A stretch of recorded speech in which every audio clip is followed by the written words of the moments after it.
किसान आज दिल्ली कूच कर रहे हैं। किसान आज फिर दिल्ली में सरकार के खिलाफ विरोध प्रदर्शन कर रहे हैं। बीती रात को 5.5 घंटों तक किसान नेताओं और केंद्रीय मंत्रियों के बीच रात को मीटिंग चली, लेकिन केंद्रीय मंत्री और किसान नेताओं के बीच एमएसपी गारंटी कानून और कर्जा माफी पर सहमति नहीं बनी। दोनों तरफ से मामलों पर एग्री नहीं हो पाए। इसके बाद किसान मजदूर मोर्चा के संयोजक सरवण सिंह पंधेर ने ऐलान किया कि कल दिल्ली की तरफ कूच करेंगे और देश के किसानों को उन्होंने हरियाणा, पंजाब के शंभू खनौरी और डबवाली बॉर्डर पर इकट्ठा होने के लिए कहा है। मीटिंग में मौजूद किसान नेताओं ने बताया कि रात लंबे वक्त तक चली मीटिंग में हर मुद्दे पर चर्चा हुई, लेकिन सरकार किसानों की मांगों को लेकर सीरियस नहीं है। किसान टकराव नहीं चाहते, लेकिन सरकार के मन में खोट है। सरकार हमारे साथ सिर्फ टाइम पास करना चाहती है, हमें कुछ भी देना नहीं चाहती। हमने सरकार से एमएसपी कानून पर अनाउंसमेंट करने को कहा, लेकिन सरकार ऐसा नहीं कर पाई और कहा कि हम सरकार के प्रस्ताव पर विचार करेंगे, लेकिन आंदोलन पर भी कायम रहेंगे। केंद्रीय मंत्री अर्जुन मुंडा ने कहा है कि बातचीत के जरिए सभी बातों का हल निकलना चाहिए। कुछ ऐसे मामले हैं जिन्हें सुलझाने के लिए कमेटी बनाने की भी ज़रूरत है और अभी भी हमें इसकी उम्मीद है। किसान दिल्ली में घुसने पर जिद पर अड़े हुए हैं और एक बार फिर एक बड़े आंदोलन की शुरुआत की जा चुकी है, लेकिन उन्हें रोकने के लिए भी जो तैयारियां सरकार की तरफ से की गई हैं, उन्हें जानकर आप हैरान रह जाएंगे। किसानों को दिल्ली में घुसने से रोकने के लिए सीमेंट की बैरिकेडिंग के साथ कटीली तारें और कीलें बिछाई गई हैं। किसानों को हरियाणा में दाखिल होने से रोकने के लिए शंभू बॉर्डर पर घग्गर नदी में खुदाई की गई है।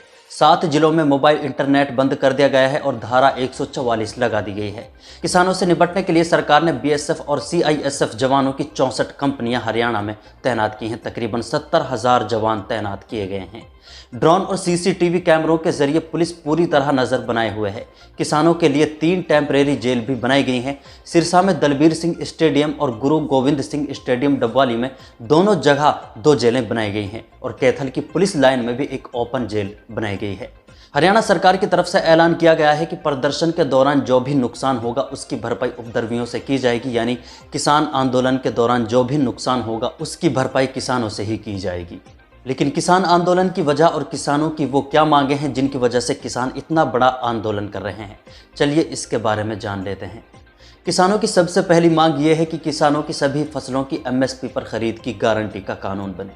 एमएसपी यानी मिनिमम सपोर्ट प्राइस। इसका सीधा सा मतलब ये है कि बाजार में किसानों की फसलों का मिनिमम प्राइस सरकार तय करे। उतने से कम में किसानों की फसलों को नहीं खरीदा जाएगा, चाहे बाजार में उसके रेट गिरे या ना गिरे। एमएसपी के बारे में और मजीद जानने के लिए आप गूगल पर या यूट्यूब पर सर्च कर सकते हैं। और डॉक्टर स्वामीनाथन आयोग की रिपोर्ट के हिसाब से फसलों की कीमत तय की जाए। डॉक्टर स्वामीनाथन भारत के सबसे मशहूर कृषि वैज्ञानिक थे जिसने किसानों की फसलों की कीमत के लिए रिपोर्ट्स तैयार की थी। किसान खेत मजदूर का कर्ज माफ हो और उन्हें पेंशन दी जाए। लखीमपुर खीरी कांड के दोषियों को सजा दी जाए। किसान आंदोलन में मरने वाले किसानों के घर वालों को मुआवजा दिया जाए और सरकारी नौकरी दी जाए। मनरेगा में हर साल 200 दिन का काम और 700 रुपये दिहाड़ी दी जाए। इसके अलावा भी कई और भी मांगे हैं, लेकिन किसानों की ये कुछ मुख्य मांगे हैं जिन्हें लेकर किसान एक बड़े आंदोलन की फिर से शुरुआत करने जा रहे हैं। सीआईडी की एक खुफिया रिपोर्ट के मुताबिक किसान दिल्ली में कूच करने के लिए 40 बार रिहर्सल कर चुके हैं, 10 बार हरियाणा से और 30 बार पंजाब से। सीआईडी की रिपोर्ट के मुताबिक इस किसान आंदोलन में 15 से 20 हज़ार किसान इस आंदोलन में शामिल होंगे और ये 2 से 2.5 हज़ार ट्रैक्टरों के साथ आ सकते हैं। इसके लिए किसान तकरीबन 20 मीटिंग्स कर चुके हैं। इस किसान आंदोलन में शामिल होने किसान हरियाणा, पंजाब, उत्तर प्रदेश, केरल और कर्नाटक से पहुंचने वाले हैं। हरियाणा के गृह मंत्री अनिल विज ने कहा है कि हमें दिल्ली की तरफ से आने के लिए पंजाब की तरफ से कोई इनपुट नहीं मिला है। कुछ खुफिया रिपोर्ट हरियाणा से मिली है। इसे लेकर हरियाणा सरकार अलर्ट पर है और इन्हें रोकने के लिए सरकार पूरी तरह तैयार है। भारतीय किसान यूनियन के सचिव हरिंदर सिंह ने कहा है कि हमें सरकार को मिली खुफिया रिपोर्ट्स के बारे में कोई जानकारी नहीं है। हम अपने पूर्व घोषित कार्यक्रम के तहत ही दिल्ली कूच करेंगे।